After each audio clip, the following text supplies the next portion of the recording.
Hey guys, this is Tealus here with another introduction of an Overwatch hero, an Overwatch hero overview, and I'm looking at Mei, who is one of our defensive heroes in the game. Now, Mei started out, her name is Mei Ling Zhao, and she started out basically as a scientist. She is, an environmentalist. She cares a lot about the environment and trying to figure out what is the trouble. Now, this happened a little bit before the Omnic Crisis. Overwatch was there, and she felt that the best way she could try and work to save the environment was being with Overwatch. So she joined Overwatch, and Overwatch created a series of eco watch points in remote locations of the world to try and figure out what was going on.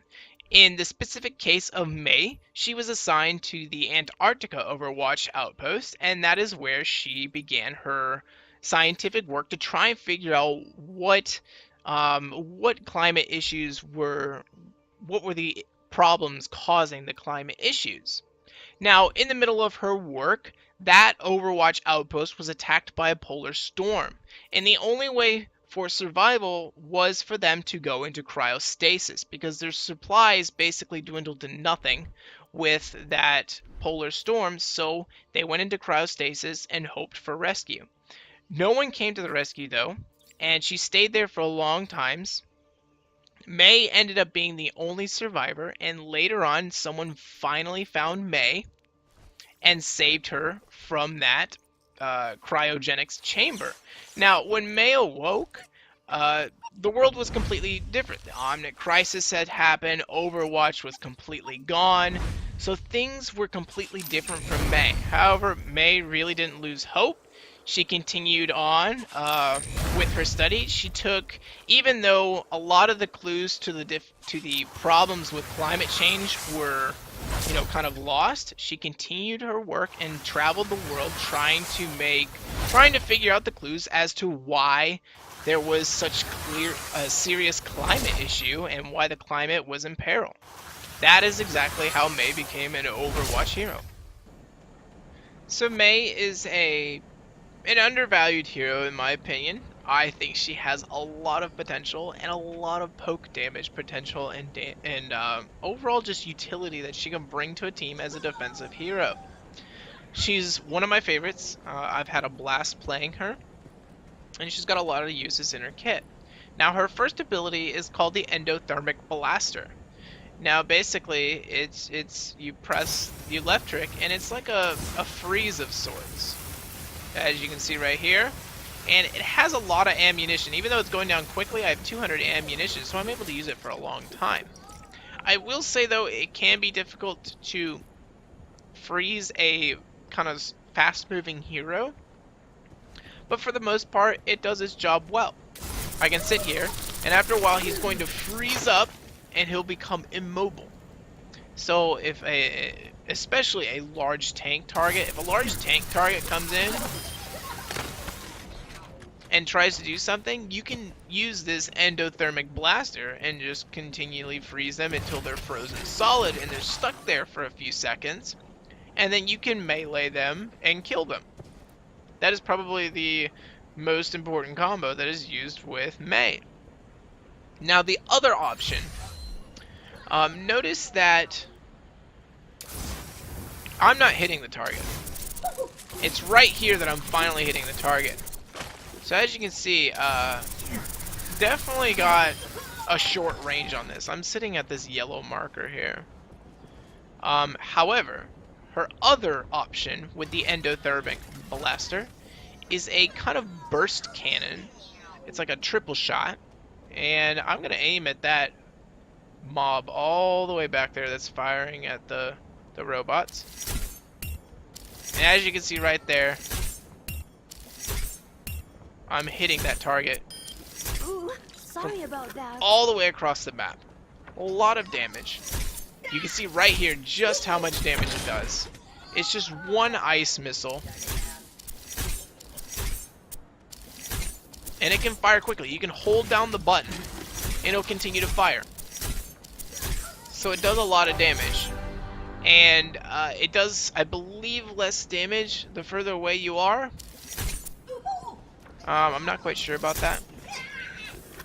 No, it looks, no. I believe I did 4 ticks off of that one. So further away, 3 bars of health, up close. Nope. Looks about 3 bars of health no matter what. So she does a lot of damage, with a lot of poke damage with that. It doesn't matter how far away you are.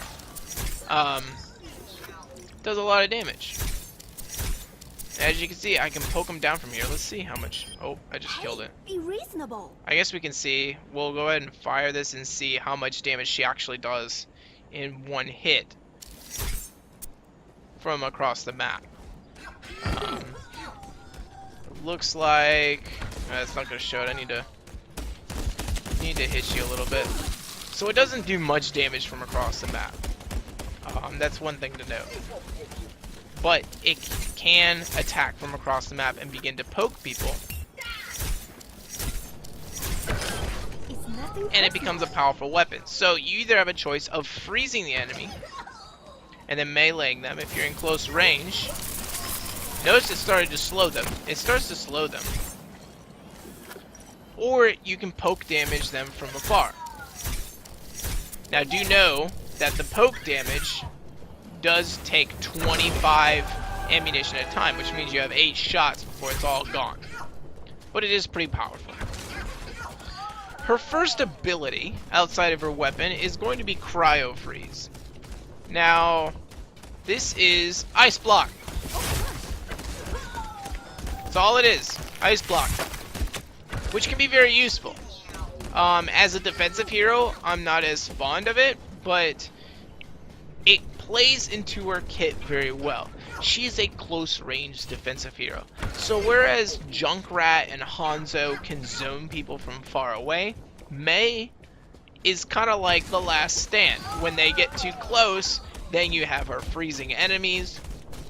You have her, you want her to stay alive as much as possible to try and mitigate and hold on to the point as long as possible if you're playing some type of capture point. And to further add to that is her second ability, which is Ice Wall. This is, if you've played the game Smite, this is taking a page out of Ymir's book. But as you can see here, if you want to go back in there, you cannot. I'm going to block you off with an Ice Wall. And you can destroy the Ice Wall prematurely, if you like to. But it is excellent at holding people off of objectives. So if you have people trying to get to an objective, you can block them off just like that.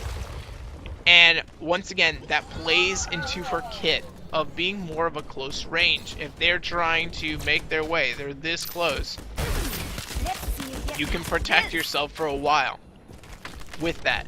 And then you also have the freezing ability, and then you also have the ice block to keep you alive as long as possible on the point. So she is more of a close range defender. And even more so playing into that is her final ultimate, which is the Blizzard ability.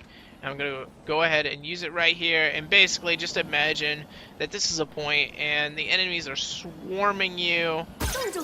Go ahead and launch out a blizzard, and it freezes everyone in the area, and they take lots of damage from it, allowing your team to mop them up if not too many of them have died, which is really an excellent utility. So that is another close range type ability in Mei's kit that plays into more of her close range defensive play style, which I really do like. She has the ability to poke, so while Hanzo and Junkrat may be zoning people away, she can be poking them down with her own damaging abilities.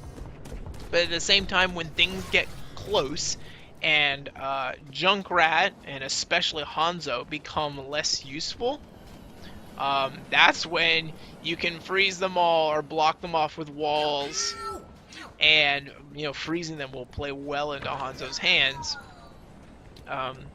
really to support your team when they get real close, and you can help keep them off that point, which is very valuable.